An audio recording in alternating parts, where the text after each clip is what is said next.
അത്യുന്നതന്റെ ശക്തി മറിയത്തിന്റെ മേൽ നിഴലിട്ടപ്പോൾ, പരിശുദ്ധാത്മാവ് അവളുടെ മേളിൽ വന്നപ്പോൾ അവൾക്ക് എന്താണ് ലഭ്യമായത്? ഈ ലോകത്തിലെ ഒരു ഭൗതിക വസ്തുക്കളുമല്ല അവൾക്ക് ലഭിച്ചത്. അവളുടെ ഉദരത്തിൽ ലോകത്തിന്റെ രക്ഷകൻ യേശുക്രിസ്തു ജനിക്കുവാനിടയായി തീർന്നു. പരിശുദ്ധാത്മാവിൽ ഉൽപാദിതമാകുവാൻ ഇടയായി തീർന്നു. മറിയമേ, അത്യുന്നതന്റെ ശക്തി, ആത്മശക്തി നിന്റെ മേൽ നിഴലിട്ടപ്പോൾ നിനക്കെന്ത് സംഭവിച്ചു? അവൾ പറയും, യേശു എൻ്റെ ഉദരത്തിൽ ജനിക്കപ്പെട്ടു. ഇതുപോലെ തന്നെയാണ് നമ്മളുടെ ജീവിതത്തിലും. ദൈവജനം മനസ്സിലാക്കുക, ഒരു പാസ്റ്റർ നിങ്ങളെ അടിച്ചേൽപ്പിക്കുന്ന ഒരു വസ്തുവല്ല യേശുക്രിസ്തു.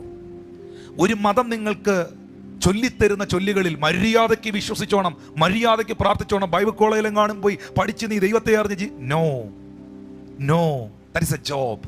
അവരെന്തോ ഒരു ജോലി ചെയ്യുകയാണ്. പക്ഷേ യേശു അതല്ല. യേശു ക്രിസ്തുവിനെ അനുഭവിച്ചറിയുക, ദൈവത്തെ രുചിച്ചറിയുക, അവനെക്കുറിച്ചുള്ള ആഴമേറിയ വെളിപ്പാടുകൾ സ്വീകരിക്കുക. അത് നിങ്ങൾക്ക് ലഭ്യമാക്കി തരുന്നത് ഈ ഭൂമിയിൽ ഒരുവൻ മാത്രമേ ഉള്ളൂ. അത് ദൈവത്തിൻ്റെ പരിശുദ്ധാത്മാവാണ്.